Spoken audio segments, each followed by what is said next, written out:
Good morning. This is Ashraf Salam. I'm going to start with the opening and problem definition about defending the carbon border adjustment mechanism or CBAM. So, as an advisor to MAB Sven Simon of the European People's Party, I strongly recommend and support the carbon border adjustment mechanism or CBAM. This basically initiative is not just a climate instrument, it's also a shield for the European industry and a strategic move in European Union environmental diplomacy. CBAM addresses the primary issues or issue of carbon leakage when European producers meet a very strict climate regulations, but their international counterparts do not. Here comes the problem. Jobs and emissions will still come to the European Union from the outside. CBAM makes sure at this point that the imported goods have the same carbon cost. Thus, not only our competitiveness, but also our climate integrity will be safe.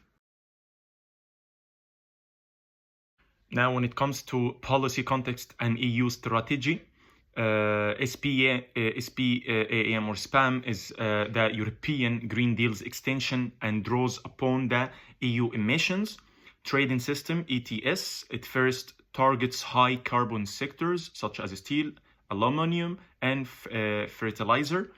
The fact that CBAM is not protectionism is unarguably the most significant point, that it is built on green principles and remains consistent with the WTO rules. EPP supports this market-based instrument, which is see as a means of achieving a balanced and efficient transition without harming our industry or placing too high a burden on partners. Now, just a scenario, let's say, what if CBAM doesn't succeed? What happens if CBAM is postponed or doesn't work? We are in danger of carbon leakage across the globe on a massive scale.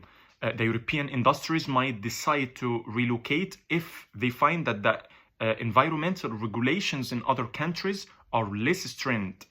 So that would not only be a disaster for the carbon emissions, but also for jobs, fewer in our country. The EU inhabitants and businesses would become skeptical of our climate policy if they saw that the competitors were getting advantages that were not fair. However, if there is no CBAM, our climate goals might turn out to be the opposite of what we intended or what we wanted, causing both the environment and the economy to suffer. When it comes to strategic and political justification, the EPP supports CBAM. It balances legality, supports European SMEs during transition periods, and promotes diplomacy over confrontation. Our recommendations are clear. Ensure WTO compliance through a clear carbon price, implement CBAM progressively, starting with pilot sectors, invest revenue in industrial innovation and energy efficiency.